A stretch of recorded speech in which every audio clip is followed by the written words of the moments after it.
नमस्कार साथियों, स्वागत है आपका G23 एकेडमी के यूट्यूब चैनल में। तो बायोलॉजी पढ़ेंगे हम लोग, और बायोलॉजी की क्लास में जहाँ तक हम लोग पढ़ चुके थे उसी के आगे देखेंगे। तो पिछली क्लास में बेटा हम लोगों ने पढ़ा था कि सेल डिवीज़न क्या होता है, देखा था सेल डिवीज़न और सेल डिवीज़न के प्रकार। तो सेल डिवीज़न के प्रकार देखे थे। तो अब एक टॉपिक इसका बचता है टिश्यू, और टिश्यू से पहले पढ़ेंगे कि अगर किसी व्यक्ति में क्रोमोसोम की मात्रा कम ज़्यादा हो जाए तो कौन कौन सी बीमारियां पाई जाती, क्या क्या उसके इफ़ेक्ट होते हैं, है ना। तो सबसे पहले बायोलॉजी।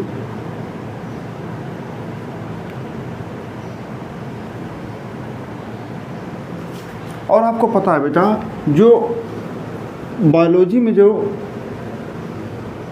ह्यूमन है उसमें जो गुणसूत्र पाए जाते हैं, अरे अगर हम गुणसूत्र की बात करेंगे तो गुणसूत्र की संख्या कितनी थी? गुणसूत्र की संख्या थी आपकी 23 जोड़ी। और अगर संख्या की बात करेंगे तो थे संख्या 46 थी। संख्या क्या थी? 46। अगर बेटा जो ये 46 है ना, अगर ये जो ये गुणसूत्र हैं ये 46 हैं, अगर इन गुणसूत्र में 46 से कम ज़्यादा हो जाएं, यानी अनियमितता पाई जाए, अगर किसी व्यक्ति में गुणसूत्र की संख्या 45 हो जाए या किसी व्यक्ति में गुणसूत्र की संख्या 47 हो जाए, तो इसके क्या इफ़ेक्ट पड़ते हैं। तो सबसे पहले देखो इसको कहते हैं क्या है, इसको कहते हैं बेटा सिंड्रोम। सबसे पहले इसे क्या कहते हैं? इसे कहते हैं बेटा सिंड्रोम। इसे क्या कहते हैं? सिंड्रोम। तो सिंड्रोम क्या होता है? सिंड्रोम होता है गुणसूत्र में पाई जाने वाली अनियमितता,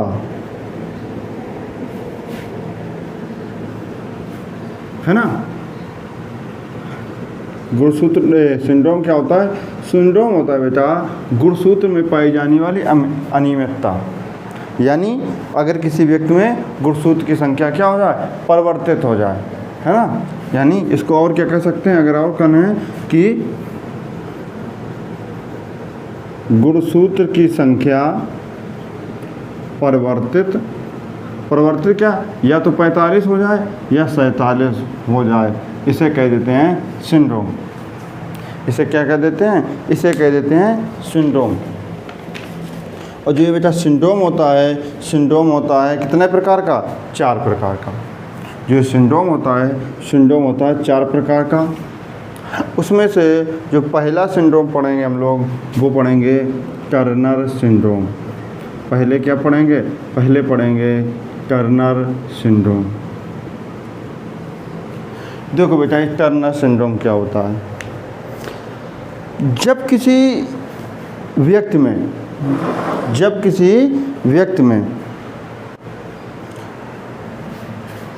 गुणसूत्र की संख्या क्या हो जाए बेटा? 45 हो जाए। और ये जो टर्नर सिंड्रोम होता है ये पाया जाता है महिलाओं में। इसमें क्या होता है बेटा, कोई स्त्री है तो स्त्री में गुणसूत्र की संख्या कितनी होगी बेटा? 46 होगी। लेकिन उसमें क्या होता है, 46 की जगह गुणसूत्र हो जाते हैं 45। अगर जब 45 होते हैं बेटा तो जो शरीर में मतलब स्त्री का जो शरीर होता है वो क्या रह जाता है? अविकसित रह जाता है। अगर शरीर अविकसित रह जाता है तो इससे फ़र्क क्या पड़ता है? तो जो बांझपन की समस्या हो जाती है, इससे क्या हो जाता है? स्त्रियों में बांझपन की समस्या हो जाती है। और बांझपन क्या होता है? बांझपन होता है स्त्रियां जो हैं वो बच्चे पैदा नहीं कर सकती हैं।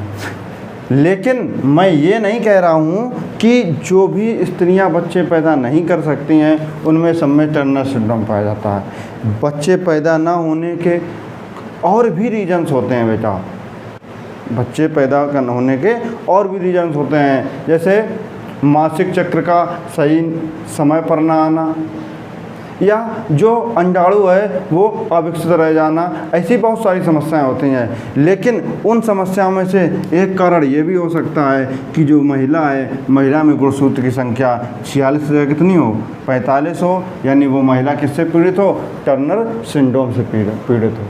यानी इसको क्या कहेंगे, इसमें लिखेंगे कि इसमें क्रोमोसोम की संख्या, इसमें क्रोमोसोम की संख्या 45 हो जाती है। इसमें क्रोमोसोम की संख्या क्या होती है, सबसे पहले इसमें जो क्रोमोसोम की संख्या होती है वो 45 हो जाती है। और पाया किस में जाता है, तो आप कहेंगे यह केवल और केवल किस में पाया जाता है, स्त्रियों में पाया जाता है। यह केवल स्त्रियों में पाया जाता है, यह केवल स्त्रियों में पाया जाता है। इसमें या लिखो, इससे पीड़ित महिला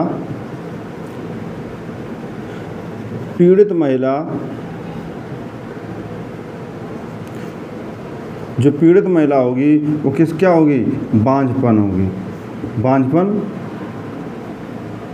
होगी।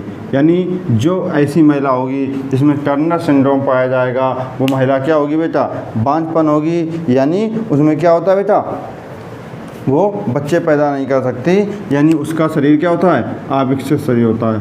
उसका शरीर जो होता है वो क्या होता है, अविकसित होता है। अनडेवलपमेंट बॉडी होती है उसकी, क्या होती है बेटा, अनडेवलपमेंट बॉडी होती है, अनडेवलपमेंट बॉडी होती है। समझ में आया। देखो बेटा, सबसे पहले हमें पता है कि जो मानव शरीर होता है, मानव शरीर में जो गुणसूत्र की संख्या होती है वो होती है 46। अब क्या होता है, अगर किसी व्यक्ति में गुणसूत्र जो हैं उनकी संख्या अनियमित हो जाए, यानी किसी में 45 हो जाए तो किसी में क्या हो जाए, 47 हो जाए, उसे कहा जाता है क्या, उसे कहते हैं बेटा सिंड्रोम। और उस सिंड्रोम में पहला सिंड्रोम हमने पढ़ा टर्नर सिंड्रोम। तो टर्नर सिंड्रोम क्या होता है, टर्नर सिंड्रोम में क्या होता है, टर्नर सिंड्रोम में जो पीड़ित होता है वो हमेशा एक स्त्री होती है, और उस स्त्री में जो गुणसूत्र की संख्या होती है वो 47 के स्थान पर 45 हो जाते हैं, और वह महिला क्या होती है बेटा, बांझपन का शिकार होती है। लेकिन अगर कोई स्त्री बांझपन है तो उसका केवल और केवल रीजन टर्नर सिंड्रोम नहीं हो सकता है, उसके अन्य रीजन भी हो सकते हैं। लेकिन उन अन्य रीजनों में से एक रीजन टर्नर सिंड्रोम भी होता है। यहाँ तक समझ में आ गया। अब बेटा हम लोग अगला सिंड्रोम पढ़ेंगे, डाउन सिंड्रोम।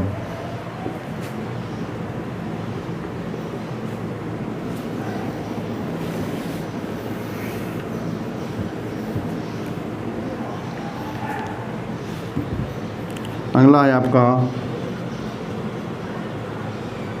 Down syndrome. तो बेटा डाउन सिंड्रोम में क्या होता है, जो ये डाउन सिंड्रोम है ये मेल तथा फीमेल दोनों में हो सकता है। यह मेल और फीमेल दोनों में हो सकता है। यह मेल एंड फीमेल दोनों में हो सकता है, दोनों में हो सकता है। यानी यह जो डाउन सिंड्रोम होता है, डाउन सिंड्रोम मेल तथा फीमेल दोनों में हो सकता है। इसमें होता क्या है, इसमें क्रोमोसोम की संख्या, इसमें गुणसूत्र की संख्या क्या हो जाती है बेटा, इसमें 45 के स्थान पर क्या हो जाती है, 47 हो जाती है। इसमें जो गुणसूत्र हैं, गुणसूत्र की संख्या 45 की जगह 47 हो जाती है। इसमें क्या होता है बेटा, जो मेल तथा फीमेल होता है, यानी जो पीड़ित व्यक्ति होती है उसकी जो जीभ होती है और ओंठ होते हैं, वो जीभ और ओंठ मोटे हो जाते हैं। इसमें जो पीड़ित व्यक्ति होता है उसके जीभ तथा ओंठ मोटे हो जाते हैं, तथा वह व्यक्ति क्या होता है, मंदबुद्धि हो जाता है।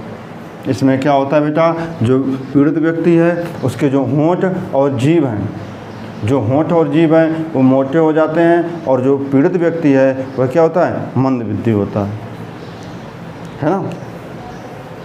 यानी इसको क्या लिखेंगे, इसमें लिखेंगे बेटा पीड़ित व्यक्ति के होंठ तथा जीभ मोटी होती है, होंठ तथा जीभ मोटी होती है तथा मंदबुद्धि होता है, तथा मंदबुद्धि होता है। और इसे क्या कहते हैं? इसे बेटा कहते हैं मंगोलाइड। इसे मंगोलाइड कहा जाता है। क्या कहा जाता है? इसे मंगोलाइड कहा जाता है। यानी हमने सबसे पहले टर्नर सिंड्रोम देखा, तो टर्नर सिंड्रोम में हमने देखा, टर्नर सिंड्रोम में जो गुणसूत्र होते हैं, गुणसूत्र की संख्या 45 हो जाती है। पीड़ित व्यक्ति पीड़ित जो होती है वो महिला होती है और उसमें बांझपन की शिकार हो जाती है। इसमें क्या होता है? यह मेल तथा फीमेल दोनों में हो सकता है। जीभ तथा होंठ हैं ये मोटे हो जाते हैं और जो पीड़ित व्यक्ति है वो मंदबुद्धि होता है। और इस बीमारी को मंगोलाइड कहा जाता है। इस बीमारी को क्या कहा जाता है बेटा? इस बीमारी को कहा जाता है मंगोलाइड।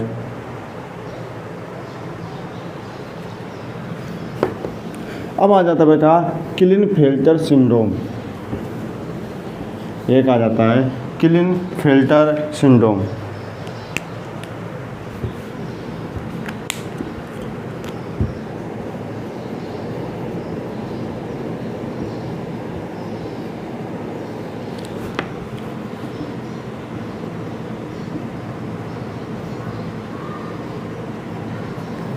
अब इसमें क्या होता है बेटा? यह जो क्लिनफेल्टर सिंड्रोम है इसमें भी क्रोमोसोम की संख्या 47 हो जाती है। इसमें भी क्रोमोसोम की संख्या 47 हो जाती है। और जो पीड़ित व्यक्ति होता है, पीड़ित व्यक्ति में हमेशा इसमें क्या होता है? मेल होता है। और वह मेल हमेशा क्या होता है बेटा? नपुंसक होता है। नपुंसक होता है। यानी 60 में लिख दिया, समझ जाएंगे आप। इसको समझाने पे ज़्यादा फोकस करते हैं। यानी क्लिनफेल्टर सिंड्रोम एक ऐसा सिंड्रोम है जिसमें गुणसूत्र की संख्या 47 हो जाती है। पीड़ित हमेशा एक मेल होता है और वह मेल, उसमें बीमारी क्या पाई जाती है? वह पीड़ित व्यक्ति हमेशा नपुंसक होता है। पीड़ित व्यक्ति हमेशा क्या होता है? नपुंसक होता है। अब देखा बेटा इसमें क्या होता है? आपको पता है कोई भी मेल हो या कोई भी फीमेल हो, वो अपने विपरीत सेक्स के प्रति, विपरीत लिंग के प्रति अट्रैक्टिव होती है। एक अट्रैक्शन होता है। लेकिन जो क्लिनफेल्टर सिंड्रोम से पीड़ित व्यक्ति होता है ना, उसमें महिला के प्रति कोई आकर्षण नहीं होता है। उसमें क्या होता है? महिलाओं के प्रति कोई आकर्षण नहीं होता है। और वह व्यक्ति कभी भी क्या नहीं कर सकता है? रिप्रोडक्शन नहीं कर सकता है, यानी बच्चा पैदा नहीं कर सकता है। वह व्यक्ति क्या होता है? नपुंसक होता है। हमने 3 सिंड्रोम पढ़ लिए। उसके बाद बेटा एक सिंड्रोम और बचता है, वो है पटाऊ सिंड्रोम। वो है क्या बेटा? वो है पटाऊ सिंड्रोम। उसके बाद हम लोग पढ़ेंगे टिश्यू और उसके बाद आगे देखेंगे, है ना। तो उसके बाद आ जाता है पटाऊ सिंड्रोम। क्या बेटा? Patau syndrome. तो पटाऊ सिंड्रोम भी पटाऊ सिंड्रोम में क्या होता है? पटाऊ सिंड्रोम में भी जो क्रोमोसोम की संख्या है वो बेटा 47 हो जाती है। पटाऊ सिंड्रोम में भी क्रोमोसोम की संख्या 47 हो जाते हैं। और इसमें भी जो पीड़ित है वो एक मेल हो सकता है या क्या हो सकता है? या फीमेल हो सकता है। यानी मेल फीमेल में से कोई भी पीड़ित व्यक्ति हो सकता है। और इसमें पाया क्या जाता है? तो इसमें पाया जाता है जो पीड़ित व्यक्ति होता है उसके ऊपर का होंठ, जो ऊपर का होंठ होता है वो क्या होता है बेटा? ऊपर का होंठ कटा होता है। ऊपर का होंठ जो होता है वो होता है कटा होता है। ऊपर का जो उसका होंठ है वो कटा होता है। और अगला क्या? वो एक मंदबुद्धि होता है। वो एक मंदबुद्धि होता है। हमने 4 प्रकार के सिंड्रोम देखे। सबसे पहले हमने देखा बेटा टर्नर सिंड्रोम, उसके बाद देखा डाउन सिंड्रोम, फिर देखा क्लिनफेल्टर सिंड्रोम, उसके बाद देखा पटाऊ सिंड्रोम। और आपको एक बेटा अगर नोट में लिखना, जो वायरस होता है ना बेटा, वायरस कोशिका सिद्धांत का पालन नहीं करता। ये एग्जाम में अक्सर पूछा जाता है, कोशिका सिद्धांत का पालन नहीं करता। क्यों नहीं करता, हम आपको बता रहे हैं। वायरस कोशिका सिद्धांत का पालन नहीं करता है। देखना बेटा, आपको पता है जो वायरस होता है, वायरस क्या होता है? वायरस जो होता है वो सजीव तथा निर्जीव के बीच की कड़ी होता है। सजीव एंड निर्जीव होता है ना, निर्जीव के बीच की कड़ी होता है, बीच की कड़ी होता है। इसका मतलब क्या है? इसका मतलब ये है कि अगर वायरस किसी निर्जीव व्यक्ति पर है, अगर वायरस यहाँ पर है, इस बोर्ड पर अगर वायरस कहीं है, तो वो उस समय कैसा व्यवहार करेगा? उस समय वह वायरस व्यवहार करेगा एक निर्जीव की बात, एक निर्जीव की बात। लेकिन वही वायरस यहाँ से उठकर हमारे हाथ पर आ गया, तो वह वायरस अब कैसे व्यवहार करेगा? एक सजीव की तरह व्यवहार करेगा। इसी बीच हम कहते हैं कि ये था निर्जीव और ये शरीर है सजीव, यानी जो सजीव और निर्जीव के बीच की कड़ी है उसे कहते हैं वायरस। और जो वायरस है इसीलिए ये कोशिका सिद्धांत का पालन नहीं करता है, क्योंकि यह क्या, सजीव तथा निर्जीव के बीच की कड़ी है। यहाँ तक समझ में आ गया। अगला टॉपिक हम बेटा देखेंगे ऊतक। ऊतक क्या होता है? तो आपको पता है समान जो कोशिका होती हैं, समान कोशिका मिलकर किसका निर्माण करती हैं? ऊतक का निर्माण करती हैं। समान कोशिकाएं हैं और समान कोशिकाएं मिलकर किसका निर्माण करती हैं? एक ऊतक का निर्माण करती हैं, यानी टिश्यू का निर्माण करती हैं। अगर ऊतक की कहीं बात आती है तो ऊतक के लिए एक शब्द होता है हिस्टो। देखना बेटा, बायोलॉजी में हम लोग क्या पढ़ रहे हैं? ऊतक यानी टिश्यू। बेटा एक शब्द याद रखना, एक शब्द आपको याद रखना है हिस्टो। और हिस्टो अगर कहीं भी शब्द आएगा तो हिस्टो का मतलब होता है बेटा ऊतक। हिस्टो शब्द अगर कहीं भी आ रहा है तो हिस्टो शब्द का मतलब होता है क्या? ऊतक। हिस्टो शब्द का क्या मतलब होता है? हिस्टो जो शब्द होता है, हिस्टो शब्द का मतलब होता है बेटा ऊतक। और आपको पता है अगर इस हिस्टो शब्द में हम लॉजी जोड़ दें, अगर इस हिस्टो शब्द में हम एक शब्द को और ऐड कर दें लॉजी, तो आपको पता चल जाएगा लॉजी मीन्स अध्ययन, और यानी क्या हो जाएगा? ऊतक का अध्ययन। तो बात आ गई कि ऊतक का अध्ययन क्या कहलाता है? ऊतक का अध्ययन हमेशा हिस्टोलॉजी कहलाता है। हिस्टो शब्द अगर कहीं भी आएगा तो हिस्टो शब्द प्रयोग होता है ऊतक के लिए, हिस्टोलॉजी हो जाएगा ऊतक का अध्ययन। अब बेटा बात आएगा कि ऊतक के जनक कौन है। यहाँ से आप लिखिए कि ऊतक के जनक कौन है। तो ऊतक के जनक है बेटा मालगिली। ऊतक के जनक हैं वो है मालगिली। ऊतक के जनक हैं, ऊतक के जनक अगर पूछेगा तो ऊतक के जनक होते हैं बेटा मालगिली, है ना। तो अब आपको ऊतक समझ में आ गया।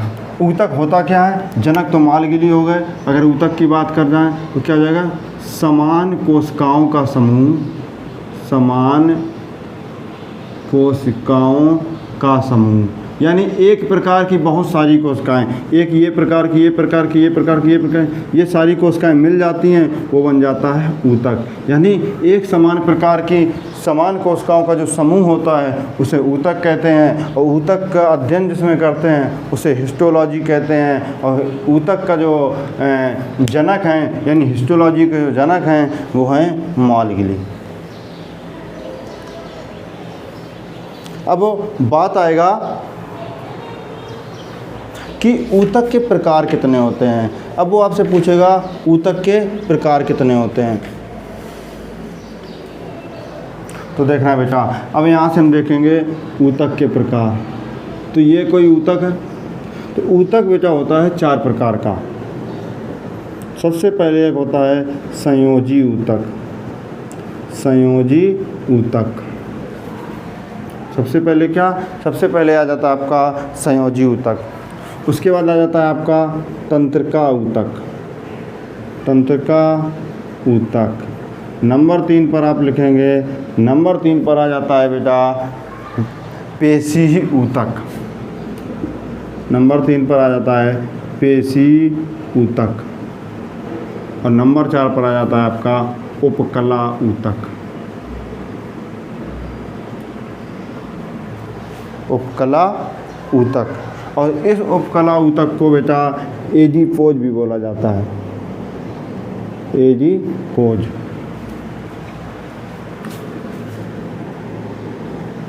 इस उपकला ऊतक को एडीपोज भी बोला जाता है। यानी ऊतक के 4 प्रकार होते हैं। तो बेटा संयोजी ऊतक क्या होता है? तो संयोजी ऊतक होता है, यह क्या करता है, यह शरीर के विभिन्न अंगों को क्या करता है, संयोजी यानी जोड़ता है, को आपस में जोड़ता है। पूछेगा कि संयोजी ऊतक किसे कहते हैं? तो शरीर के विभिन्न अंगों को आपस में जोड़ता है जो, उसे कहते हैं क्या? संयोजी ऊतक कहते हैं। अगर इसके एग्जाम्पल की बात आएगा तो क्या आ जाएगा? तो रक्त, अस्थि, है ना, लसिका, ऐसे, है ना, ऐसे बहुत सारे एग्जाम्पल हो जाएंगे आपके। तो संयोजी ऊतक उसे कहते हैं जो शरीर के विभिन्न अंगों को, जो क्या करता है, शरीर के विभिन्न अंगों को आपस में जोड़ता है, उसे कहते हैं संयोजी ऊतक। उसके बाद आ जाता है आपका तंत्रिका ऊतक। तो तंत्रिका ऊतक आपको पता है, तंत्रिका को इंग्लिश में क्या बोलते हैं? तंत्रिका इंग्लिश में बोलते हैं बेटा न्यूरॉन टिश्यू, है ना। तो तंत्रिका ऊतक कहाँ होता है? तो तंत्रिका ऊतक से जो बना होता है, मस्तिष्क इसका बना होता है, यानी इसका मस्तिष्क बना होता है। और मस्तिष्क का क्या कार्य होता है? तो मस्तिष्क का जो कार्य होता है वो सूचनाओं का आदान प्रदान करना होता है। इसका मस्तिष्क बना होता है। यह क्या करता है? यह सूचना का आदान प्रदान करता है ना, सूचना का आदान प्रदान करता है। हमें क्या करना है, क्या पढ़ाना है, क्या लिखना है, इन सब को निर्देशित कौन करता है? इन सब को निर्देशित करता है बेटा क्या? तंत्रिका ऊतक यानी मस्तिष्क। और मस्तिष्क जो बना होता है वो किससे बना होता है? तंत्रिका ऊतक से बना होता है, न्यूरॉन से बना होता है। अब बात आएगा पेशी ऊतक। तो पेशी ऊतक क्या हो बेटा? पेशी ऊतक से इससे क्या बनती हैं? इससे मांसपेशियाँ बनती हैं। इससे मांसपेशियाँ बनती हैं। इससे क्या होती हैं? मांसपेशियाँ बनती हैं। और आपको पता है मांसपेशियों का कार्य क्या होता है? मांसपेशियाँ जो होती हैं वो शरीर को क्या रक्षा प्रदान करती हैं, शरीर को क्या करती हैं? रक्षा करती हैं। तो यह क्या हो जाएगा? यह शरीर की रक्षा करता है। यह शरीर की क्या करता है बेटा? शरीर की रक्षा करता है। उसके बाद आ जाएगा आपका उपकला ऊतक। इसके बाद क्या आएगा? उपकला ऊतक।